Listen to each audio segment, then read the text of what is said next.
السلام عليكم، معاكم يوسف واهلا بيكم في فيديو جديد من ماينكرافت. طبعا الحلقه اللي فاتت ان احنا كنا رحنا النيذر ودخلنا وحاولنا ندور على القلعه يعني وكده، بس ما عرفناش. فالحلقه دي ان شاء الله هندور عليها تاني وهنحاول ان احنا نلاقيها، لان انا تقريبا اكتشفت طريقه يعني كده هوريها لكم ان شاء الله في الحلقه. بس قبل ما نبدا الفيديو انزل تحت اعمل سبسكرايب وفعل زر الجرس عشان يوصلك كل جديد، واعمل لايك ويلا بينا نبدا.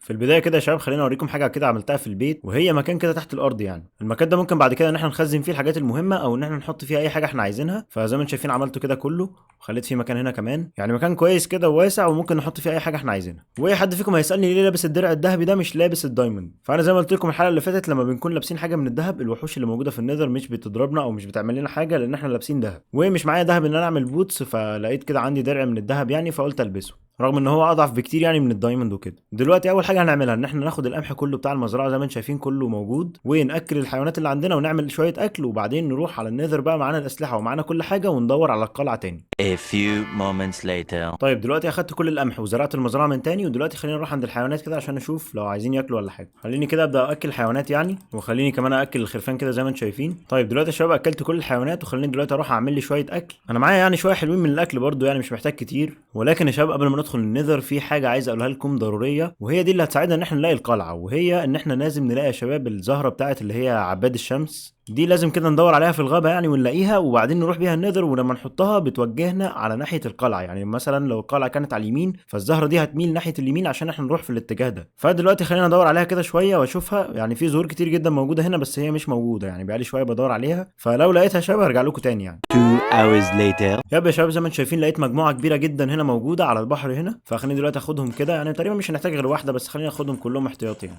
طيب اخدتهم كلهم يا شباب، ودلوقتي هروح على البيت انام، وبعدين لما اصحى يعني هروح على النذر واشوف هعمل ايه النهارده. خليني بس اجري بسرعه دلوقتي عشان الوحوش يعني، واحنا دلوقتي بالليل وانا بعيد شويه عن البيت يعني. خليني اكل كده دلوقتي، انا وصلت البيت ودلوقتي هروح انام. خلينا ننام كده زي ما انتم شايفين، وبعدين لما نصحى نروح على النذر يعني ونشوف هنعمل ايه. The next day. ودلوقتي يا شباب صحينا اليوم التاني وهنروح لقلعه النذر دلوقتي. خلينا ندخل العالم التاني وبعدين نروح ندور عليه. دلوقتي خلينا ندخل من بوابه النذر كده، ودلوقتي زي ما انتم شايفين دخلنا للعالم التاني، وانا جايب معايا ستاك من الديرت. خليني اخد كده واحده من الديرت احطها هنا، وبعدين احط عليها الورده واشوف هتقول لي الاتجاه فين. زي ما انتم شايفين دلوقتي الورده مديانا الاتجاه للناحيه دي، فالمفروض ان القلعه موجوده هناك. يعني المفروض ان احنا نفضل نمشي لغايه هناك لغايه ما نلاقي القلعه، ما نغيرش الاتجاه ولا نروح هنا ولا في اي مكان. خليني بس اكل كده وبعدين نبدا ندور على القلعه. هنروح في الاتجاه ده زي ما انتم شايفين، وطبعا ما فيش اي حد هيضربني ولا يعمل لي حاجه طالما انا لابس حاجه من الجولد. يعني ده الجسر اللي احنا كنا عملناه المره اللي فاتت وكنا بندور يعني على القلعه برضو. يعني انا كنت رايح في الاتجاه الصح بس ما كنتش عارف اكمل يعني. دلوقتي يا شباب مشيت كتير في نفس الاتجاه، وخليني برضو احط واحده من الديرت هنا واتاكد برضو لو هي نفس الاتجاه يعني. فخليني دلوقتي احط السان فلاور هنا، وبرضو بيديني ان انا امشي في الاتجاه ده. المشكله ان هو مسدود اصلا يعني، ولكن خلينا برضو نروح ونشوف.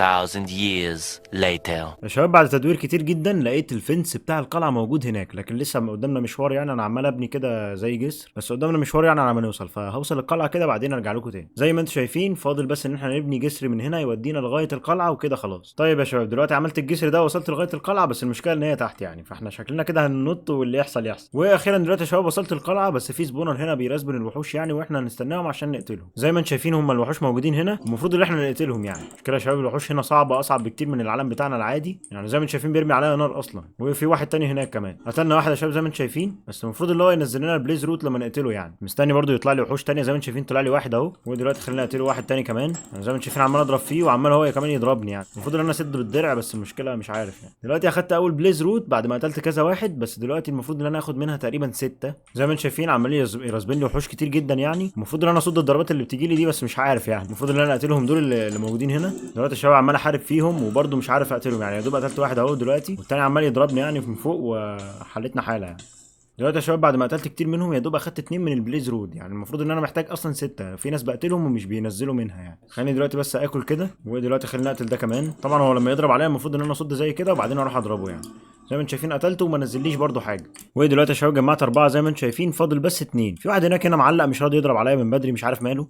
عمال احارب فيهم زي ما انتم شايفين وهم كتير جدا يعني المشكله. ودلوقتي جمعت 5 وفاضل اخر واحد بس، لكن انا مستني يعني ان في ناس تيجي وهي جت يعني. فاضل بس اخر واحده من البليز رود. يعني لو قتلت واحد بس وطلع لي بليز رود خلاص. خليني احاول اقتلهم كده زي ما انتم شايفين. طبعا هما بيضربوني، انا بحاول اصد يعني. اهو طلع لي بليز رود يا شباب وخدت 6 وكده خلاص يعني. ودلوقتي يا شباب طلعت من القلعه يعني، ورايح دلوقتي للبوابه هطلع من العالم ده اروح البيت بسرعه، هفضي الحاجات اللي معايا وبعدين ابقى ارجع تاني. دلوقتي اخيرا رجعت العالم بتاعي. يعني بصراحه العالم التاني ده مش بعرف العب فيه كويس، يكون كله كده مليان يعني لافا وبتاع وممكن اتحرق في اي لحظه. فخلينا ندخل نروح للصندوق بتاعنا ونحط فيه الحاجات اللي احنا جمعناها. طبعا البليز رود هو اهم حاجه، يعني هو ده اللي احنا اصلا رحنا عشانه. فبس يا شباب دي كانت حلقتنا النهارده، اتمنى تكونوا استمتعتوا بيها واستمتعتوا باللعبه. لو عجبك الفيديو انزل تحت اعمل سبسكرايب وفعل زر الجرس عشان يوصلك كل جديد، واعمل لايك. وكان معاكم يوسف ومع السلامه.